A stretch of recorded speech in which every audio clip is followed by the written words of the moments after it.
Bom dia, pessoal. Bom dia aos colegas aí das outras regiões do Brasil. A gente vai dar prosseguimento hoje ao nosso programa, falando sobre um assunto que não é usual ser abordado na escola, que é uma pena, porque,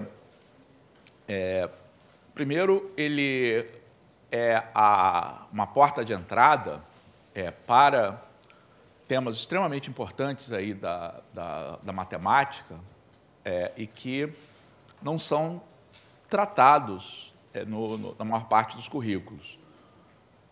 E, ao mesmo tempo, além de importantes, esses temas são extremamente acessíveis.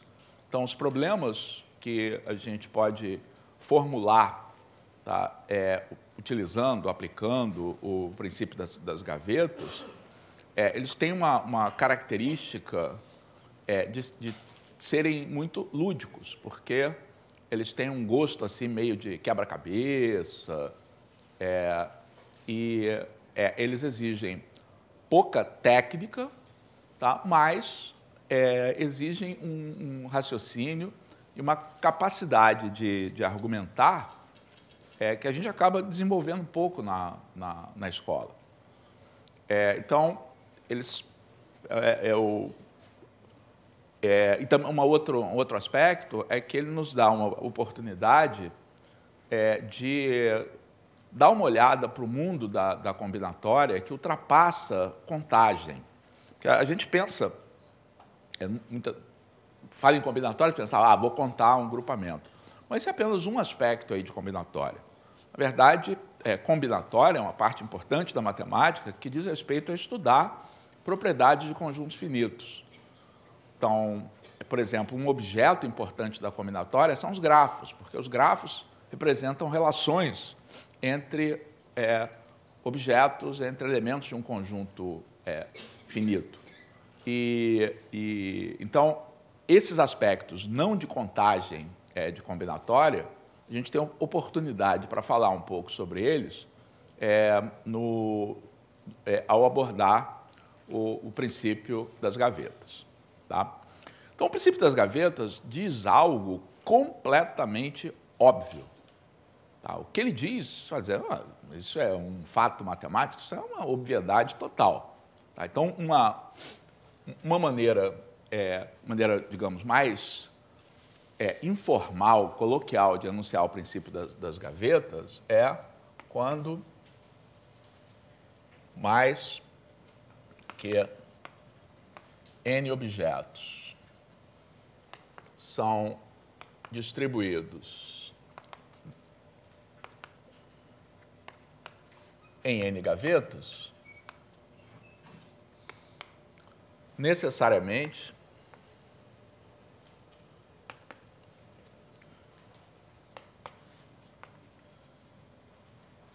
alguma gaveta fica com mais de um objeto.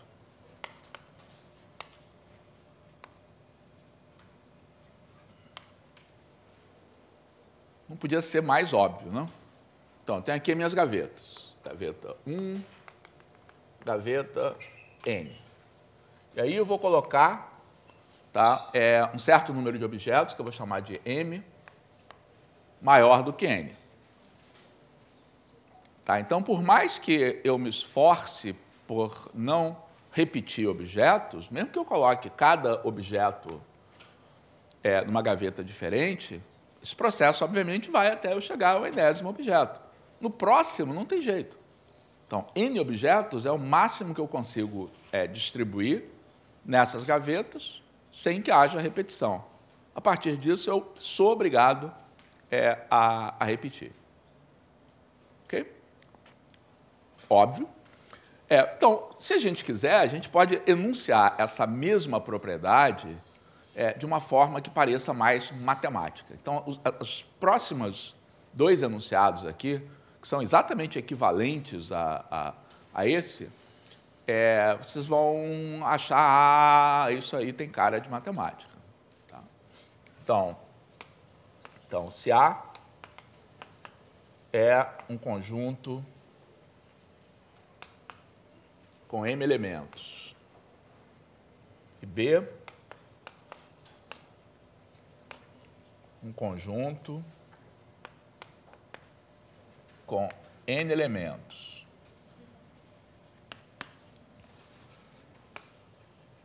Com M maior do que N, então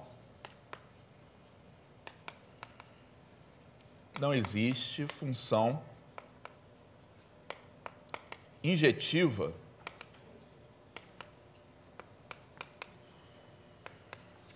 de A em B.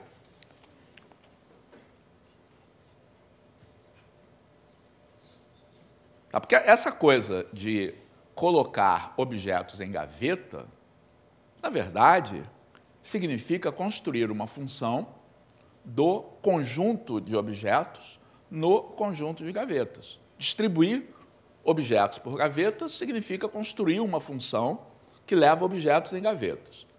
Tá? Então, o que a gente está dizendo, usando aí o linguajar de funções, é que se eu tenho aqui um conjunto A que tenha mais elementos do que B, não tem jeito de eu construir uma função injetiva, quer dizer, uma função que não repita elementos. Não tem o menor problema de construir funções, não?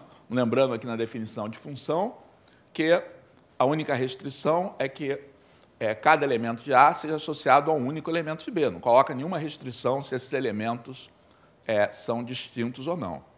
Mas uma função injetiva é uma função que não repete imagens. E aqui não tem jeito. Se aqui eu tenho mais elementos do que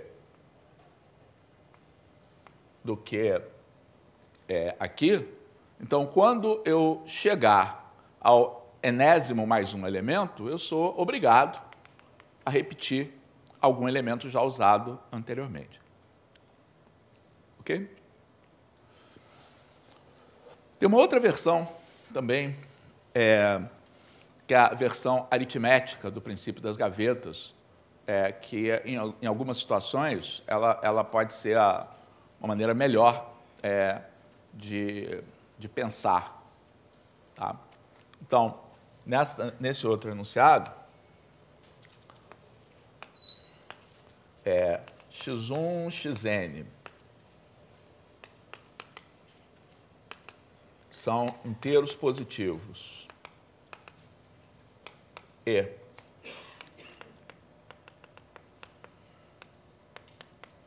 x1 mais xn é igual a m, com m maior do que n, então,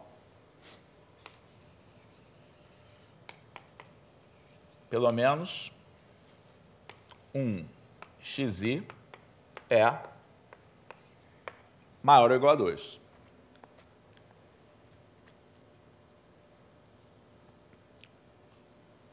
Ou seja, eu estou falando aqui de uma equação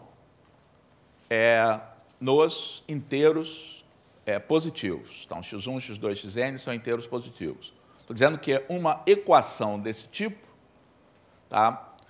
Qualquer solução dessa equação em inteiros positivos vai ter pelo menos uma das variáveis maior ou igual a 2. Tá? Você pode dizer, poxa, é a mesma coisa? É a mesma coisa. Tá? Pensa aqui nesse caso, tá, que quando você constrói uma função como essa, você está definindo aqui no conjunto B uma solução para essa equação. Quer dizer, essa situação aqui me dá x1 igual a 1. Isso quer dizer o quê? Que esse elemento foi flechado uma vez só. Me dá x2 igual a 2, porque esse elemento foi flechado duas vezes. E x3 igual a 1. E aí, 1 mais 2 mais 1 é 4, tá? Que é o número total de flechas que eu fiz. Então, o que eu estou dizendo, tá, é que quando m é maior do que n, obrigatoriamente, uma dessas variáveis vai assumir um valor 2 ou superior. Também é óbvio, tá? O que eu não sei se estava claro para vocês é que isso é a mesma coisa que o princípio das gavetas também. Tá? Então, são três... talvez se isso aqui caísse assim de paraquedas essa propriedade, isso ia dizer óbvio tudo, mas talvez vocês não associassem ao princípio das gavetas. Mas é o princípio das gavetas também. A forma, digamos, algébrica aí do princípio das gavetas. Tá? Então, são fatos... Então, primeiro, a gente chama de princípio, mas é um teorema. Tá? É um teorema óbvio, mas é um teorema. E talvez aqui seja a melhor maneira, nessa formulação, fica muito fácil da gente argumentar. Tá? Por que algum xi é maior ou igual a 2? Porque se todos os xi fossem menores ou iguais a 1, a soma x1 mais xn seria menor ou igual a n. Tá? No caso aqui, eu estou falando menor ou igual a 1, mas nesse caso tem que ser igual a 1. Né? Se todos os xi fossem iguais a 1, a soma x1 mais xn seria igual a n. Mas n não é igual a m. Tá? Então, sobre esse enunciado, fica muito fácil aqui da gente observar que isso aí é um teorema, tá? É algo que a gente tem argumentos aí para defender. Ok?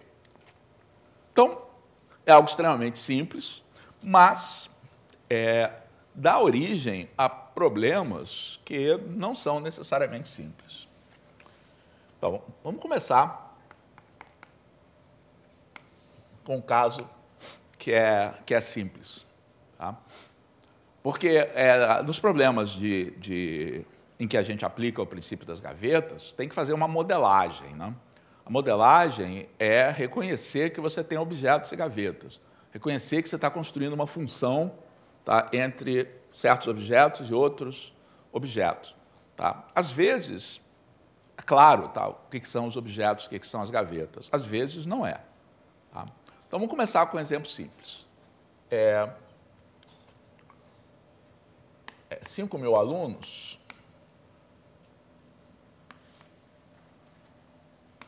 fazem uma prova de múltipla escolha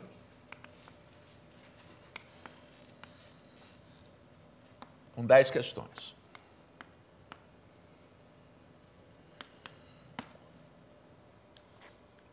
E a pergunta é a seguinte: é possível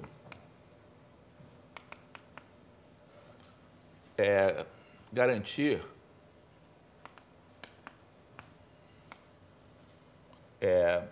que haja pelo menos 2 alunos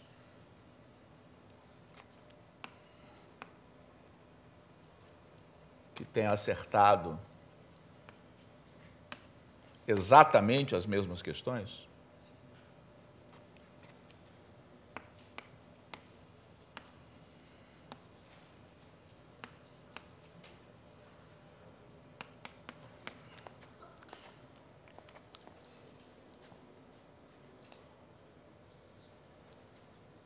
Ok? Problemas que se baseiam no princípio das gavetas, tá? Eles são mais comumente enunciados da forma prove que algo. Mas para usar na escola, tá, tendo em vista que os nossos alunos não estão muito habituados a questões do tipo prove que, e imediatamente associam uma questão do tipo prove que é algo difícil, né? Eu tento convencer meus alunos assim de curso superior e tudo, de que, mas olha, uma questão do tipo prove que é mais fácil, porque uma questão do tipo prove que eu já te dou a resposta. Tá? Você já sabe o que você está buscando. Você tem até a possibilidade de me embromar, porque você sabe onde é que tem que chegar e tudo. Mas aí um aluno, uma vez, me deu uma explicação que eu achei razoável, não uma explicação matemática, uma explicação psicológica, por que questões do tipo prove que eram questões que os alunos não gostavam. Porque a explicação que me deram é que quando você pede para resolver uma questão, tá, você faz lá e você não sabe se chegou na resposta certa ou não. Então, tem a possibilidade de você errar feliz a questão aqui. Você errar, mas não sabe que errou. Mas é uma questão do tipo prove que você sabe que não fez. Aí você fica psicologicamente abalado aí na prova. Pode ser, isso pode ser uma explicação. Mas eu acho que muitas vezes é mais interessante, em situações envolvendo o princípio das gavetas, né, formular as questões de maneira mais aberta. Perguntar se é verdade ou não, por quê. A gente vai ter alguns exemplos disso aqui na aula e vai ter na lista de exercícios questões aí desse tipo, que eu acho mais viáveis aí de você realmente utilizar em sala de aula. E nesse problema aqui, na verdade, esse assunto se conecta completamente com contagem. A gente vai ver por quê. Então, eu tenho uma prova de múltipla escolha, tá? Não estou dizendo... Oi? Não, a observação eu preciso dizer, tá, quantas são as alternativas, são 4 alternativas por questão, ou 5 alternativas? Não preciso. Por quê? Eu estou perguntando, a coincidência aqui não é a coincidência de respostas, é a coincidência de desempenho, certo ou errado, tá, em cada questão. Tá? Então, o que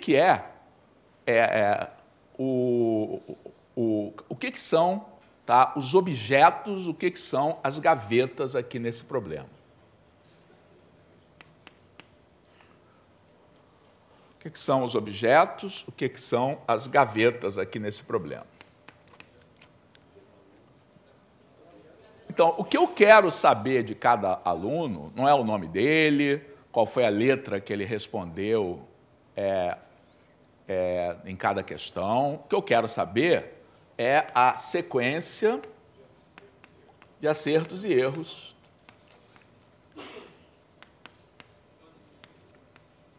de cada aluno.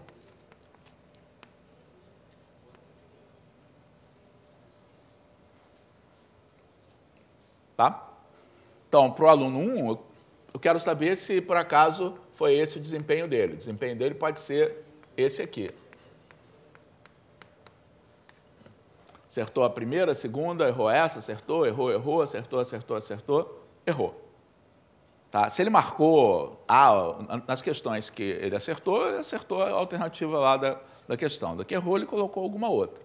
Mas isso resume o que eu preciso saber sobre esse aluno. Tá? Então, esses são os objetos. Para cada aluno, eu vou ter algo desse tipo. E o que são as gavetas? As gavetas aqui são as possíveis sequências de acertos e erros.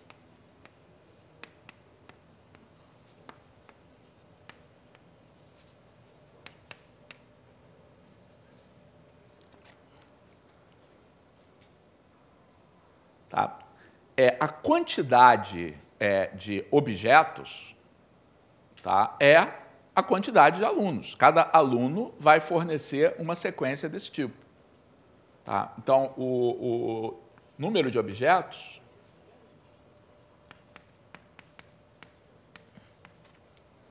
é igual a 5.000 nesse problema. E o número de gavetas?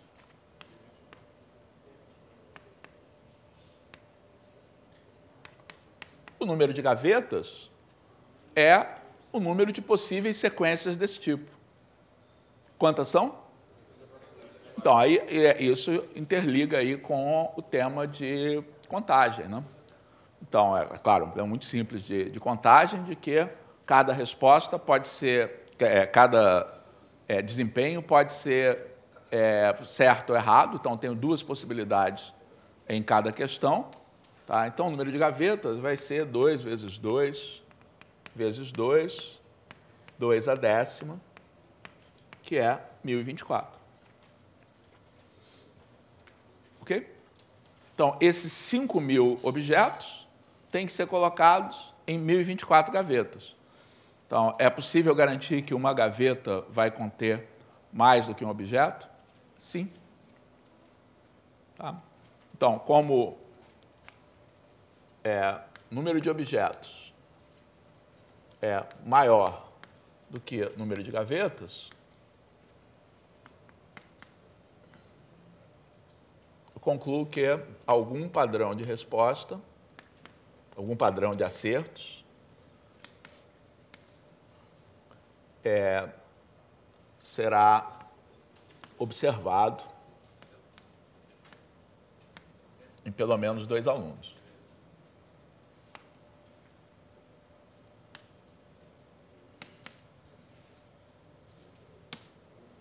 Ok?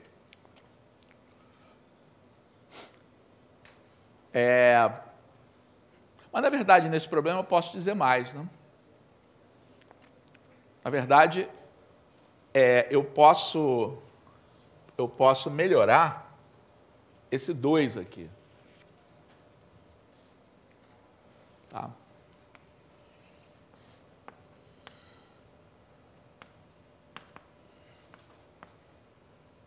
Na verdade, eu posso dizer que você vai ter um número maior do que 2 de alunos com as mesmas respostas. Quantos?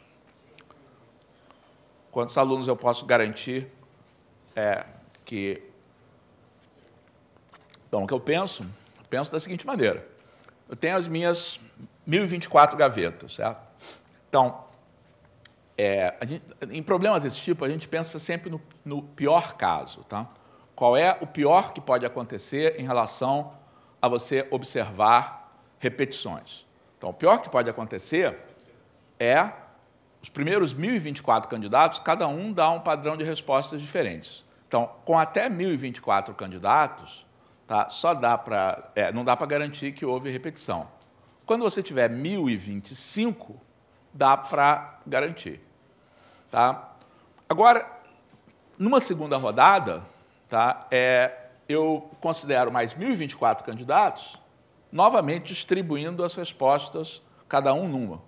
Então, se eu tiver até 2.048 candidatos, é possível que eu tenha somente 2, no máximo, dando a mesma resposta nas questões. Mas se eu tiver 2.049, eu tenho certeza que vai haver 3 alunos. Então, se eu colocar mais um aqui, o que acontece? Quando eu chegar aqui, no pior caso, as gavetas já têm 2 objetos cada uma. Então, quando esse cara aqui chegar, não tem jeito. Ele vai ter que entrar numa das gavetas e aí essa gaveta vai ficar com 3 objetos. Claro que pode ficar muito antes, tá? Mas esse 2.049 é o menor número para o qual eu tenho certeza absoluta, tá, que vai haver 3 pessoas com o mesmo número, com o mesmo padrão de acertos. Mais uma parcela. Então, se eu tiver 3 vezes 1.024 mais 1, eu garanto que tem 4 alunos com mais 1. Então, se eu tiver 4.097 alunos, eu garanto que existem 5 que tenham a mesma resposta. Tá? E para por aqui, né? Porque se eu somar mais uma parcela de 1.024, eu já passo de 5.000. Então, é perfeitamente possível que aconteça isso, né? Que eu tenha todas essas gavetas aqui preenchidas com 4 pessoas, e aí as pessoas seguintes, cada uma escolha uma resposta diferente. Tá? Então, a resposta ao nosso problema posso dizer mais? Sim.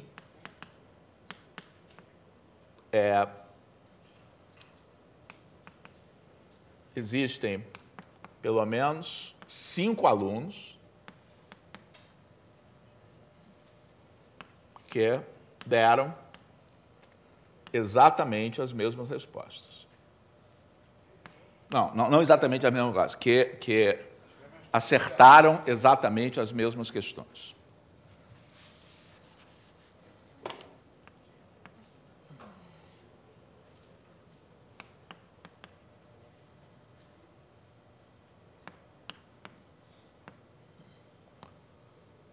E o que eu estou usando, tá, é uma forma generalizada do princípio das gavetas, que é essa aqui, ó.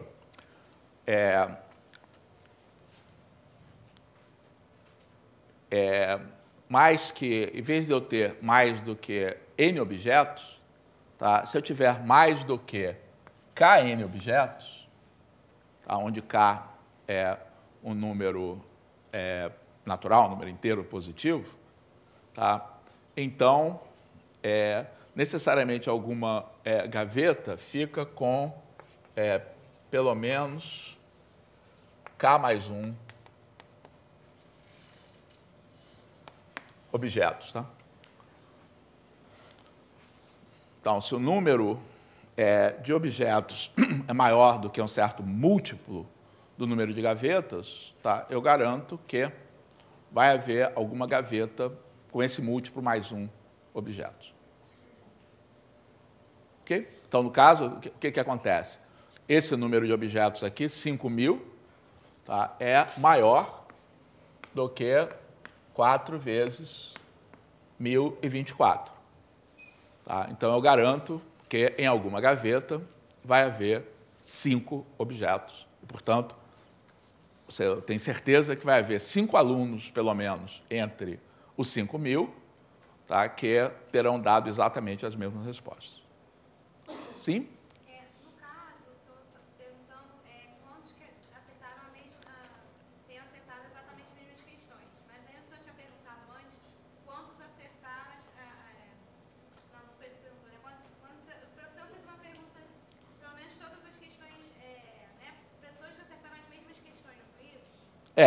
No problema, a pergunta é a respeito da coincidência de acertos, não na coincidência de respostas. Tá, mas aí no caso, por exemplo, vamos dizer que a primeira gaveta seria a resposta correta, né? Se fosse nesse caso, seria, por exemplo, as 4 que sobraram, seria 5 na primeira, 5 na segunda, 5 na terceira. Não é isso não.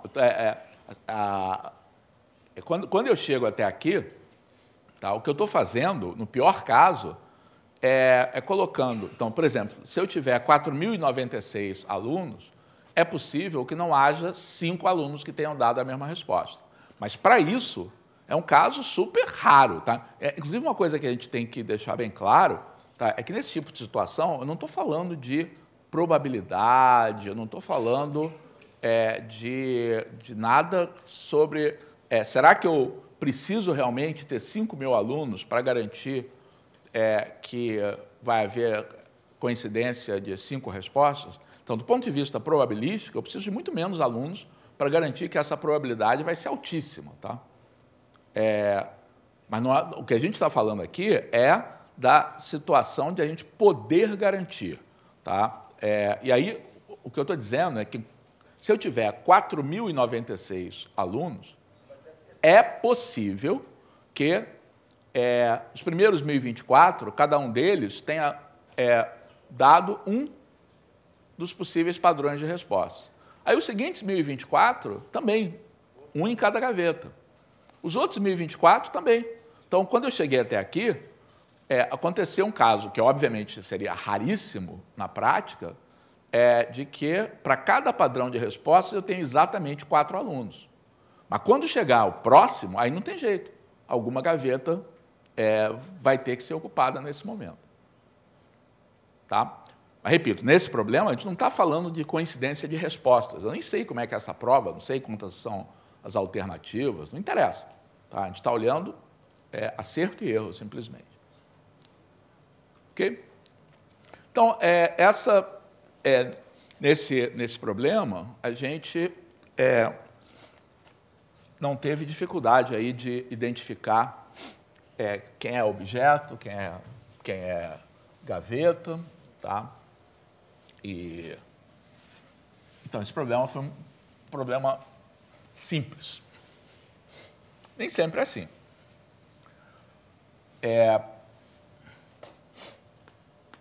Nesse segundo exemplo,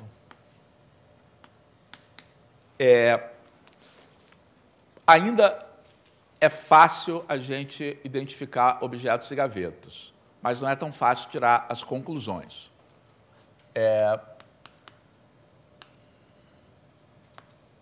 Em uma reunião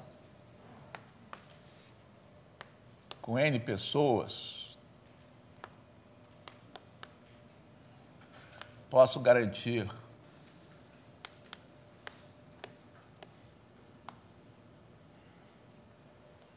que haja duas delas com o mesmo número de conhecidos?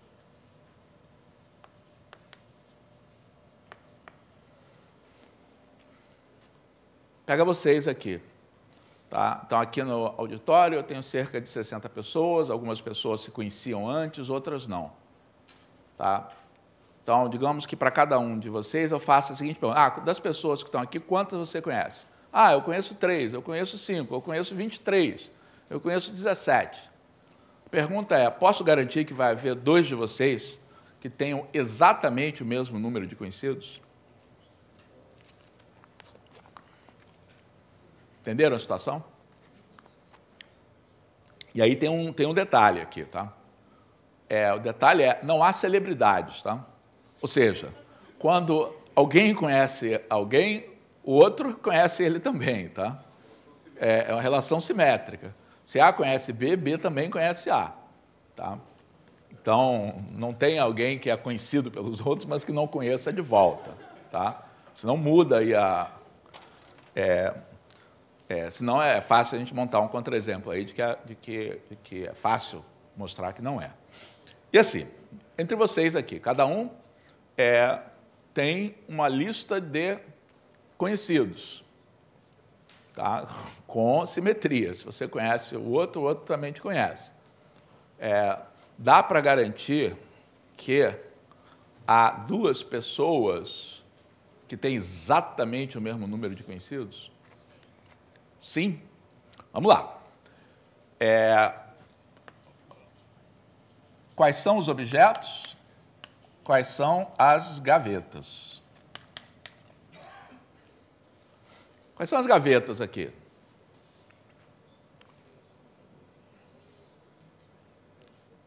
Quais são as gavetas?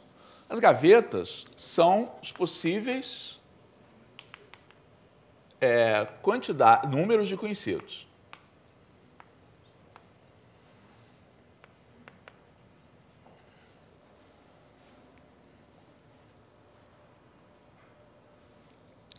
Que conjunto é esse?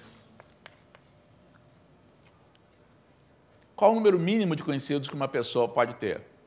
0. Se é uma pessoa que está vindo pela primeira vez, aí está tímido, não conhece ninguém. Pode ter pessoas que conheçam 1 e pode ter os populares, os nossos fregueses aqui mais contumazes, que vêm todo ano, conhecem todo mundo. Então, pode ser que tenha uma pessoa que conheça até quantos? N-1. Tá bom. Não está... Estou imaginando que não é relevante se a pessoa se conhece a si próprio ou não. Tá? Se ele conhece Pois aí vai de 1 até N. De qualquer maneira, tá? Qual é o número de gavetas, então? O número de gavetas, o princípio é N. Tá? Os objetos são as pessoas. Então, número de objetos igual a N. Logo, pelo princípio das gavetas, não posso concluir nada. Porque o número de objetos deu igual ao número de gavetas. Então, em princípio, é perfeitamente possível que cada objeto fique numa gaveta diferente. Só que não. Então, a resposta é sim. Mas a gente tem que usar mais cuidado ao usar o princípio das gavetas aqui. Você não pode ter um conjunto onde alguém Isso. não conhece ninguém e, ao mesmo tempo, uma pessoa conhece. O que acontece é que essas 2 possibilidades aqui são mutuamente exclusivas.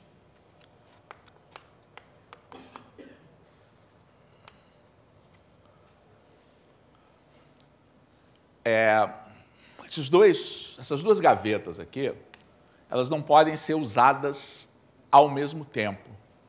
Porque se tem uma pessoa, e é claro que é importante, vejam como é importante a coisa da relação simétrica, tá? Elas não são compatíveis, porque se tem alguém que não conhece ninguém, não pode haver alguém que conhece todo mundo, tá? Porque não vai conhecer aquela pessoa que não conhece ninguém. Tá? Então, na verdade, as gavetas, tá? Ou elas são assim,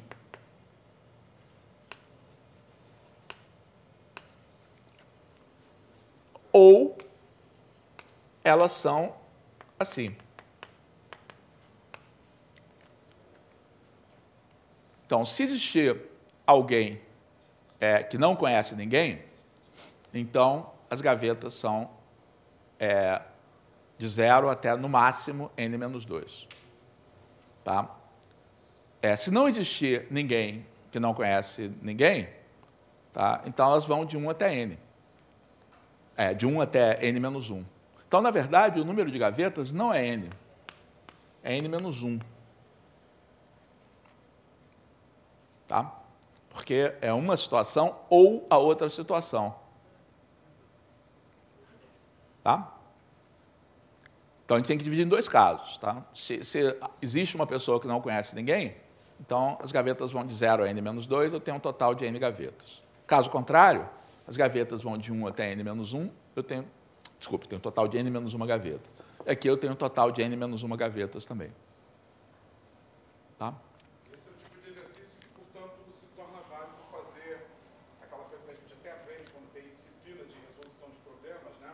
Que é uma das técnicas, né? Que é você reduzir ao máximo. Então, se você trabalha com 3 pessoas, por exemplo, fica bastante notório que isso acontece. Claro. Mais fácil, a observação é que esse problema, a gente chega a essa observação, isso é um problema bom para a gente trabalhar e tentar, porque talvez a primeira maneira de conduzir isso aí em sala, que seja legal,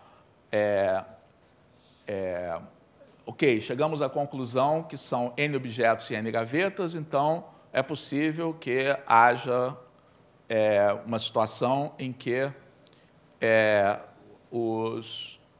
não haja pessoas com coincidência de números conhecidos. Então, vamos construir uma situação como essa, com 3 objetos. Então, como é que é? A conhece B, conhece C? Aí, não dá. Aí você desconfia que algo esteja errado. Tá? E aí chega a solução. Esse é um problema que pode ser muito bem explorado. Mais uma vez, completamente elementar, tá? Raciocínio puro. Tá? Porque a propriedade matemática que vem daqui é super óbvia.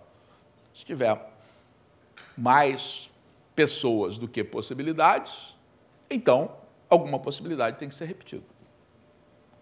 Ok? Então, essa é uma situação que era óbvio quem eram os objetos, era óbvio quem eram as gavetas. O que não era tão simples era perceber por que eu, na verdade, tinha menos gavetas que objetos.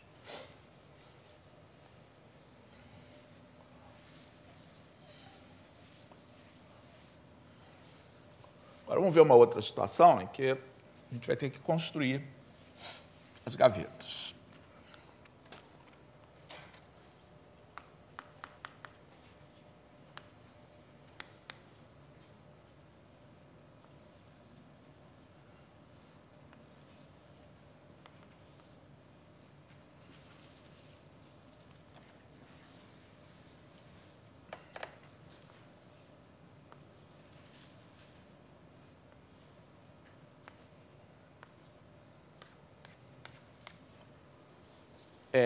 Então, nessa situação, 5 pontos são distribuídos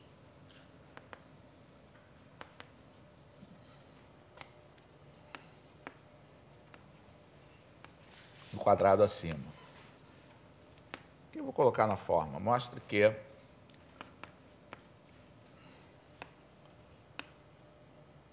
há 2 desses pontos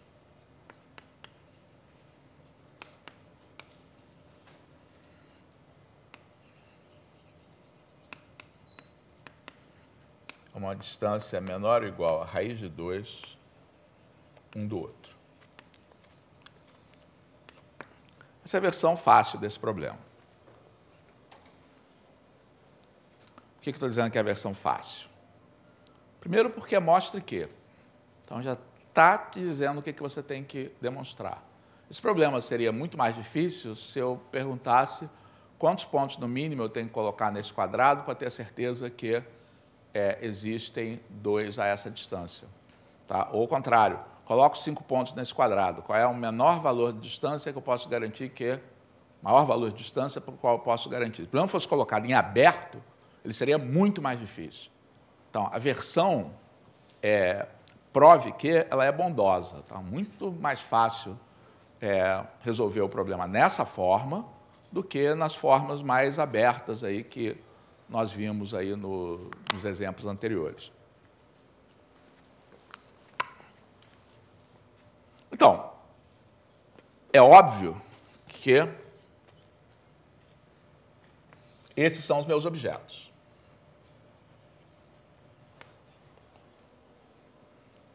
Tá?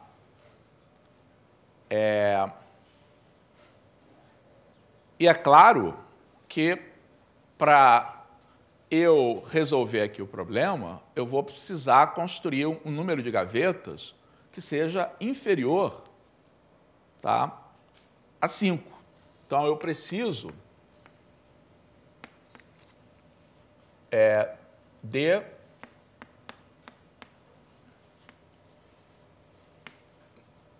um número de gavetas que seja menor ou igual a 4.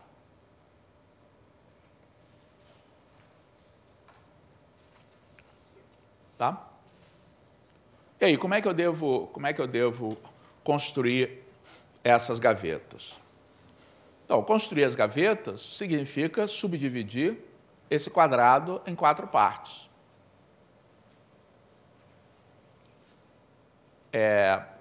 Então, uma possibilidade bem natural é eu fazer assim, ó.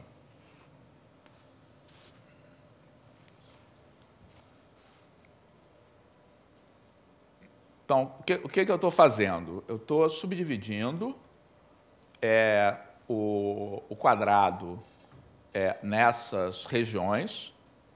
Tá? Na verdade, essas regiões até têm interseção, mas isso não atrapalha aqui o nosso raciocínio. Tá? Também posso definir de tal maneira que elas sejam disjuntas, colocar uma regra aí, se eu, por exemplo, fazer com que essa interseção sempre pertença à figura de cima. Enfim, eu não preciso me preocupar com isso. E aí, vamos verificar. Então, o enunciado está sugerindo que se eu colocar pontos... Então, como são 4 gavetas, tá, eu tenho 5 objetos, então, 2 objetos vão cair da mesma gaveta. E a ideia é a gente transformar esse fato de que esses objetos fiquem na mesma gaveta com essa propriedade de que a distância entre eles não pode ser muito grande. Tá? Só que isso aqui não funciona. Essa é uma maneira super razoável aí da gente colocar as gavetas, mas não dá certo, não. Por quê? Porque, por exemplo, se eu coloco 2 objetos aqui nessa gaveta, tá? E eles estão próximos aqui do vértice, a distância entre esses 2 pontos não é menor ou igual a raiz de 2. Tá? Pode estar próximo de 2. Ok? Então, eu tentando fazer assim, eu consigo, como é que é o meu argumento? Como eu dividir os pontos deste modo, tá, nessas gavetas, certamente vai haver alguma gaveta que tem 2 pontos. Tá? E aí o que eu queria dizer é, nessa gaveta em que há 2 pontos, obrigatoriamente a distância entre eles vai ter que ser menor ou igual a raiz de 2, só que não é verdade. E aí? Mas não precisa ser necessariamente na mesma gaveta. Não. A minha demonstração, tá, vai ser algo assim. Tá? Como há 5 pontos e 4 gavetas, há 2 na mesma gaveta.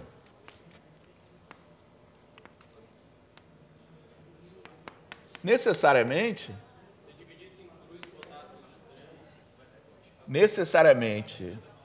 a distância entre esses 2 pontos é menor ou igual a raiz de 2. Essa é a minha solução mesmo, tá? Só que a minha escolha de gavetas não funcionou. Ou seja, eu peguei esse quadrado, tá, dividi em 4, tá, só que com essa escolha não funcionou. O método de divisão que o senhor fez aí. Isso, exatamente. É. Não, mas se eu fizer a minha divisão assim, então, isso aqui não funcionou. Mas se eu fizer isto aqui,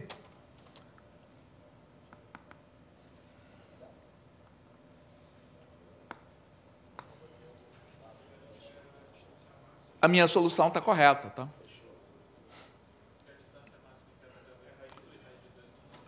O argumento é o mesmo, tá? Há 5 pontos e 4 gavetas, há 2 na mesma gaveta. Agora, cada uma dessas gavetas é um quadrado de lado 1, tá? Então, num quadrado de lado 1, qual é a maior distância possível entre 2 pontos? 2 pontos que estejam diametralmente opostos. Tá? Então, é menor ou igual a raiz de 2, e a razão é já que a maior distância possível entre 2 pontos de um quadrado é o comprimento da diagonal.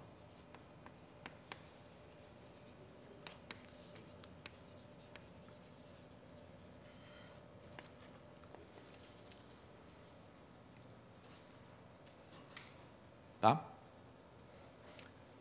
Então, a solução é a que eu tinha esboçado. Mas na minha primeira tentativa aqui de formar as gavetas, eu me dei mal. Porque para essas gavetas, não é verdade que a distância entre 2 pontos seja menor ou igual a raiz de 2. Mas para essas gavetas divididas, não segundo as diagonais, mas dividindo ao longo das paralelas, aí passando pelo centro do quadrado, aí tudo bem. Ok? Dá para melhorar alguma coisa aqui nesse enunciado? Pode ser menos do que 5 pontos? Com 4 pontos dá para garantir que a distância entre eles vai haver 2, cuja distância seja menor ou igual a raiz de 2? Não. Coloca um ponto em cada vértice aqui, a distância vai ser 2 entre eles. Então, com 4 não dá.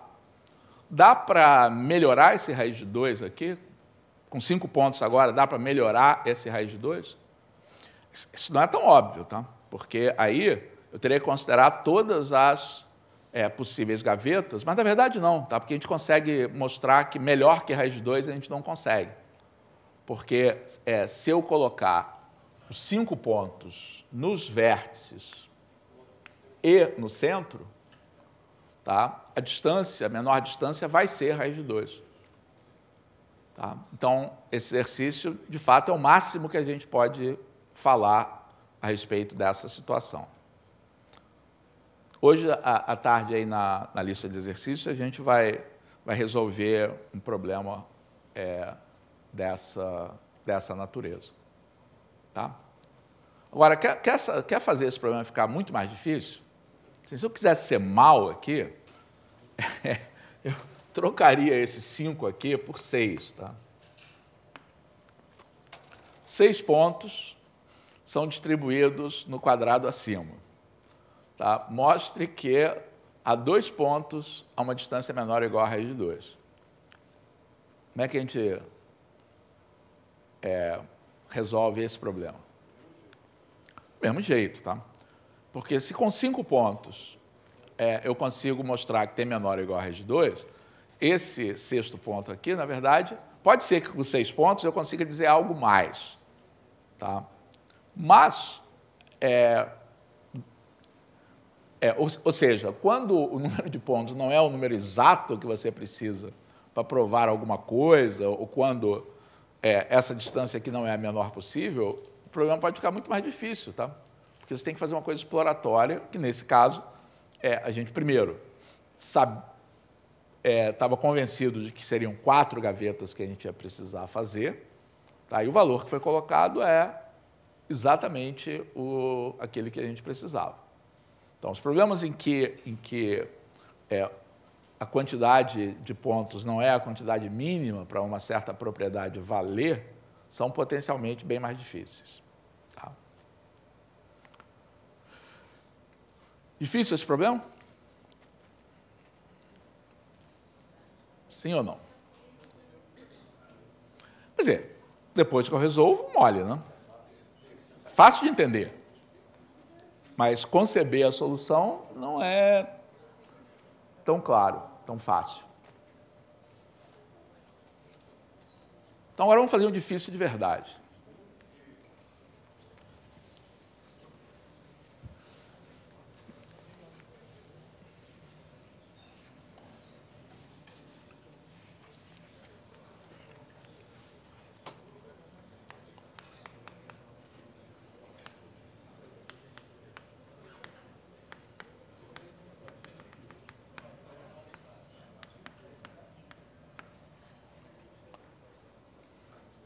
Vou pegar aqui um conjunto que tenha os números de 1 a 100.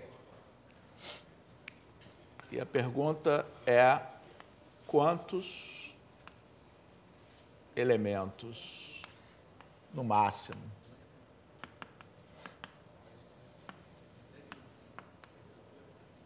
eu posso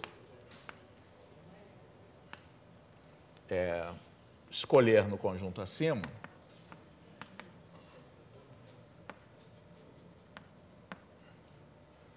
sem que entre eles haja 2 tais que um seja múltiplo do outro.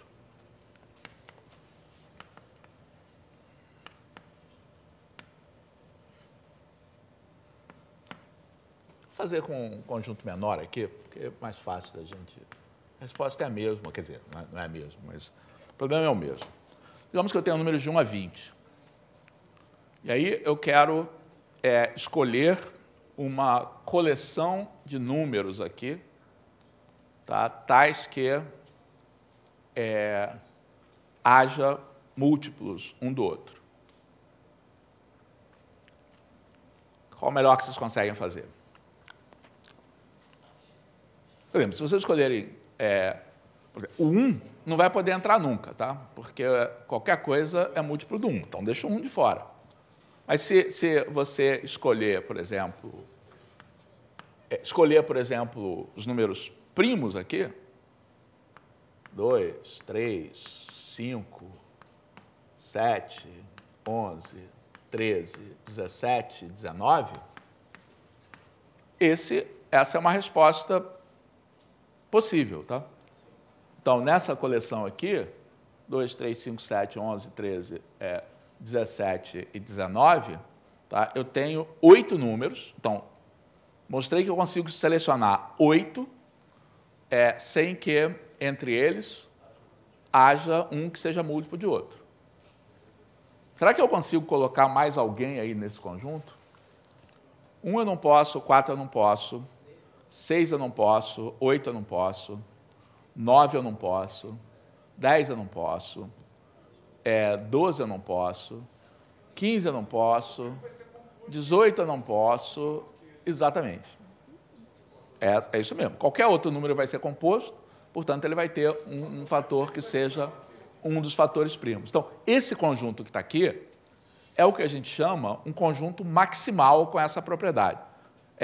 Maximal e máximo são coisas diferentes. Tá? Maximal é um conjunto que você não pode acrescentar mais ninguém aqui. Não quer dizer que ele seja o maior conjunto possível.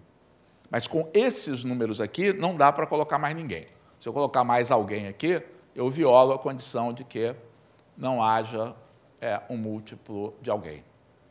Será que isso é o melhor possível ou alguém me sugere um... Oi? 10 elementos. Quais? Os consecutivos do 11 ao 20. Consecutivos do 11 ao 20. Legal. Se eu pego os números que vão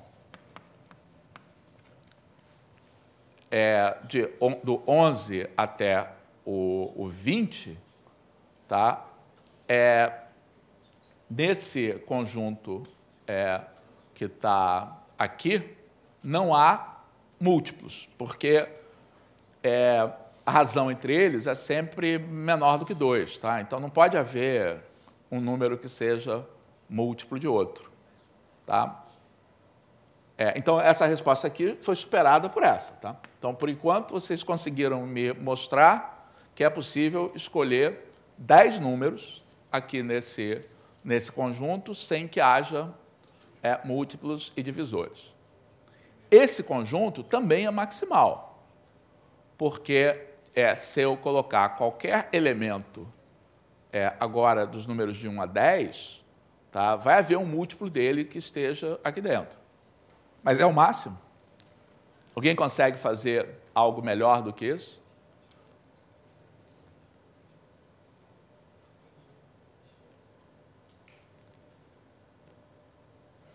Então, nesse tipo de problema, assim, esse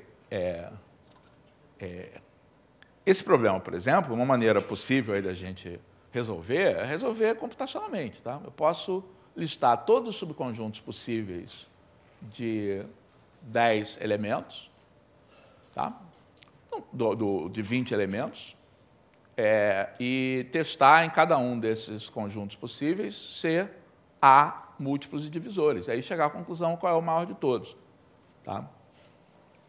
Para 20 elementos dá para fazer isso. Para 200 elementos não daria para fazer isso, não.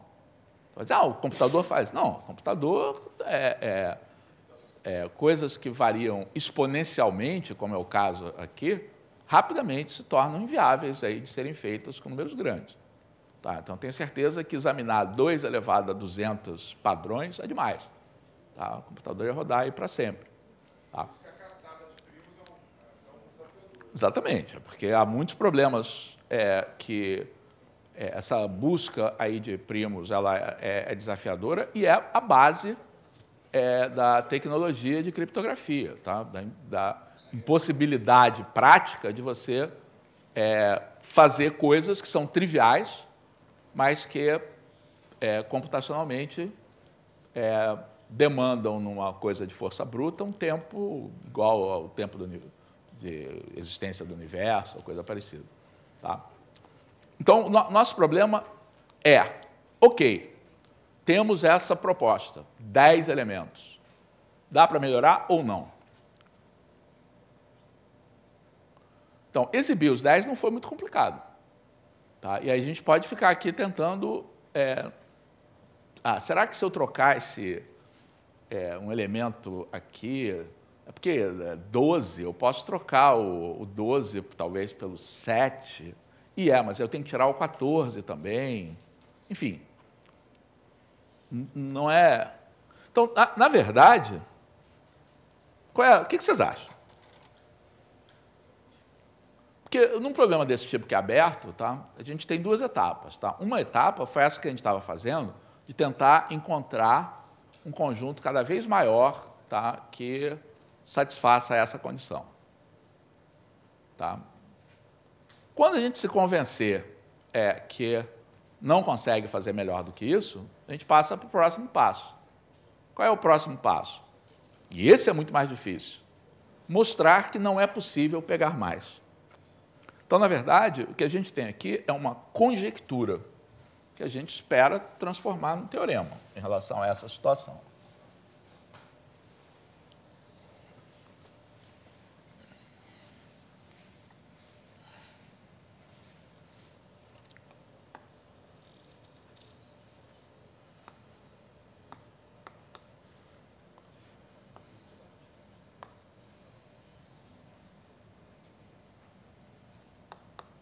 E aí, bom, eu vou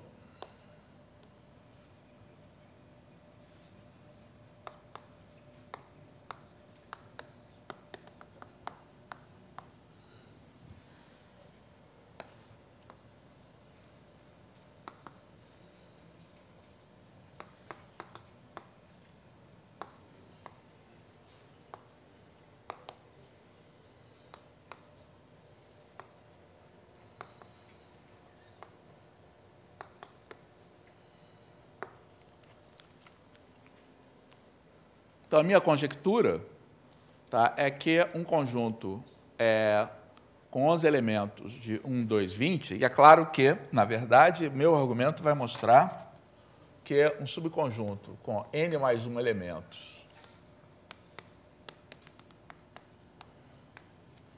de 1, 2, 2n, sempre vai conter um número e um de seus múltiplos. Tá?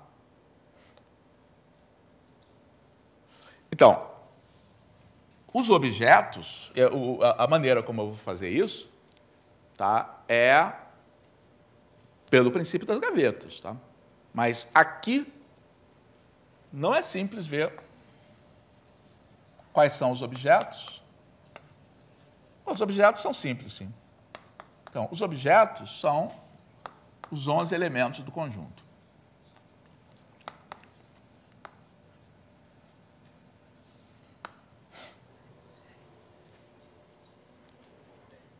E as gavetas?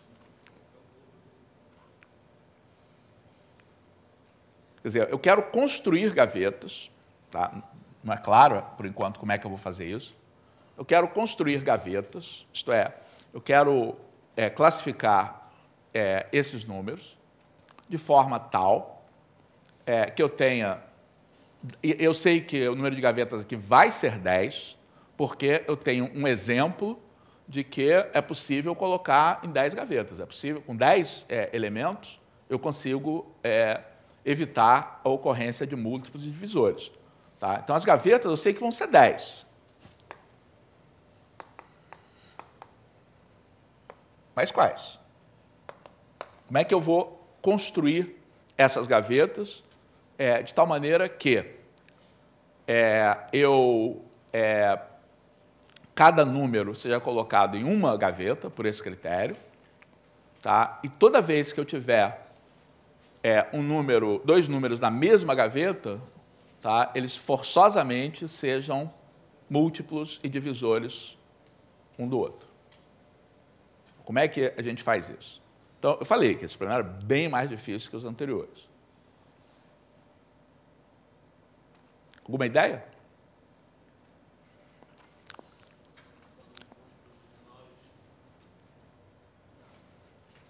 Então, o que acontece é o seguinte, tá? Vamos pensar aqui como é que é a estrutura, tá? Desses números. Tá?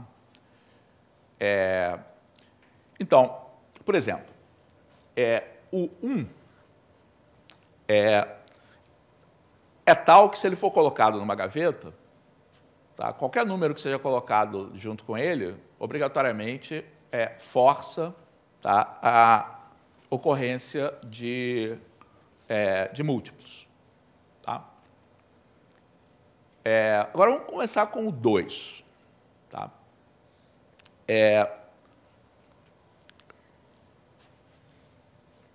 Uma razão pela qual este conjunto aqui é maximal tá, é porque se eu pegar qualquer elemento, tá, e essa é uma ideia-chave aqui para essa solução, tá, pega um elemento qualquer aqui.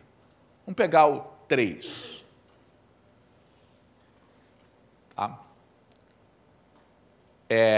Se você dobrar o 3, vai dar 6, que ainda não está aqui. Mas se você dobrar o 6, você cai no 12. Já se você pegar o 7, se você dobrar o 7, cai no 14, que está aqui. Então, o clique aí, tá? A ideia, que não é nada fácil aí da gente ter, mais uma vez, depois que eu apresentar a solução, ela não é complicada. Mas ter essa ideia de construção dessas gavetas, tá? Não é nada fácil. Então, a representação que é útil para esse problema, tá? Na verdade, tá? Eu vou escrever essas gavetas, tá? Do seguinte modo: cada número de 1 a 20, tá? Ele pode ser escrito como uma potência de 2 vezes um número ímpar.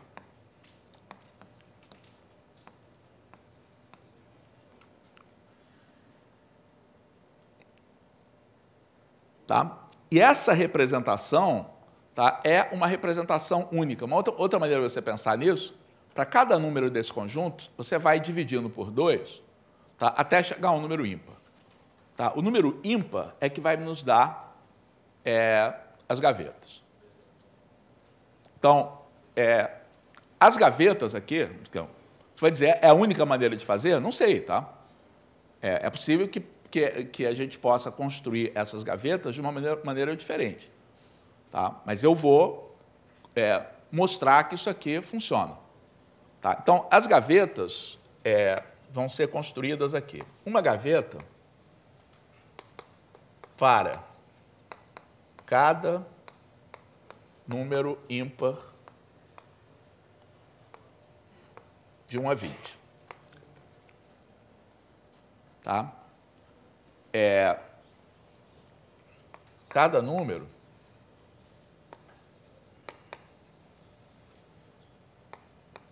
fica na gaveta obtida.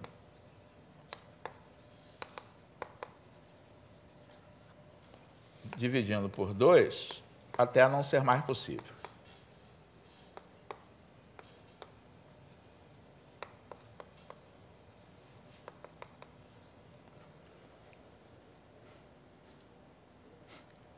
Então, eu tenho a gaveta do 1, do 3, do 5, do 7, do 9, do 11. Deixa eu fazer aqui maior, peraí.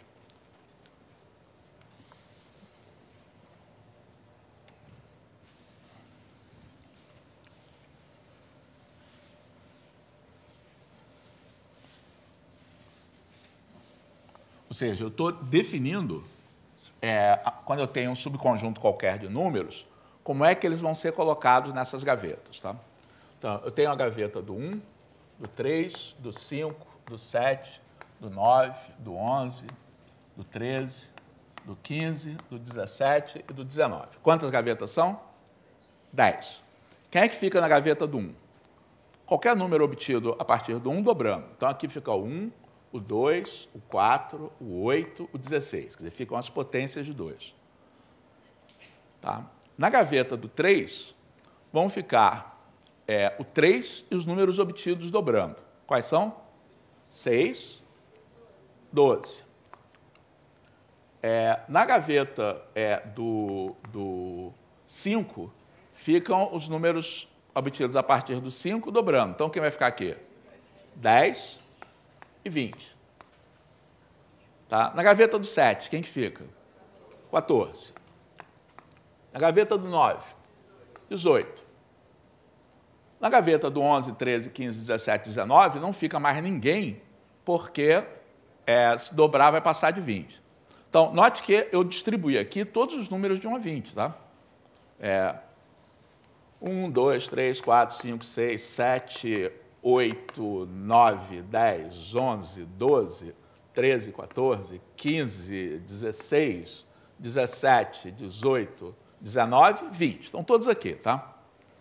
Então, cada vez que eu pegar um subconjunto com 20 elementos, com 11 elementos, o que vai acontecer? Cada número tem a sua gaveta determinada, tá? Então, se eu pegar um conjunto que tenha 11 elementos, vai ter que ter 2 números na mesma gaveta. Agora, eu construir essas minhas gavetas de que modo? Toda vez que haja 2 números na mesma gaveta, um é o outro multiplicado por uma potência de 2, eles são múltiplos. Então, isso mostra, tá, que não é possível você escolher um subconjunto com 11 elementos sem que haja múltiplo divisor.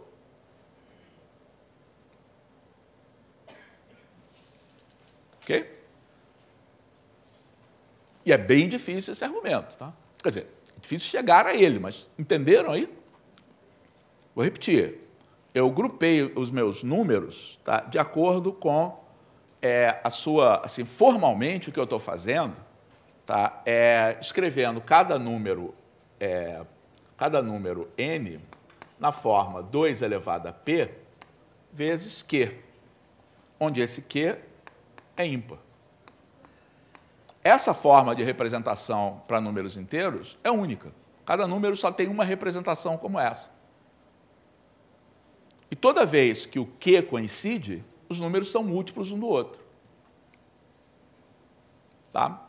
Então, como eu tenho 10 valores possíveis para q, tá? Se eu tiver 11 ou mais elementos, obrigatoriamente vai haver 2 que tenham o mesmo valor de q. E aí eles são múltiplos um do outro. Tá? Então, isso mostra que não tem como você escolher mais do que 10 elementos. Quando você escolhe 11, vai ter alguma dessas colunas aqui que vai ter 2 elementos. Mas quando você tiver 2 elementos da mesma coluna, um é múltiplo do outro. Difícil? Tem uma pergunta? Oi.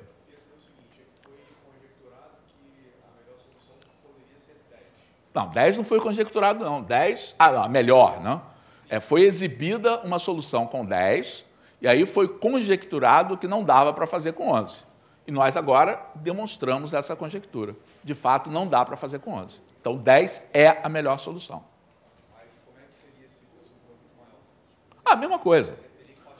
Não. Para o conjunto 1, 2, 2n é a mesma coisa. Você vai pegar os ímpares, que vão de 1... Oi? É sempre n sobre 2. De 1 até 2n, o máximo que você pode pegar é n. Se tiver n mais 1, vai repetir. Oi? Professor, uma coisa também muito interessante nesse exercício é que ele quebra um pouco a nossa... Pelo menos eu tinha essa noção, né? Quando comecei a estudar essa substância, foi que as gavetas tendiam a ser do mesmo... Uma boa observação. Ele está falando que nesse problema, a escolha das gavetas ela é inesperada, né? As gavetas, no caso aí dos problemas anteriores, as gavetas eram da mesma natureza, né? No caso do quadrado, eram quadrados iguais, no caso lá da respostas lá, eram os padrões de resposta. Aqui não, tá? Essas gavetas são uma maneira de classificar os números, de tal maneira que nessa classificação, quando 2 números têm a mesma classificação, eles violem a condição que a gente está buscando. Tá? Ok, então, hoje à tarde, vocês terão oportunidade de resolver exercícios mais fáceis do que esses. Tá? Mas eu achei interessante mostrar um exemplo aí em que a gente empurrasse isso aí um pouco mais à frente. Ok? Nos vemos à tarde, então.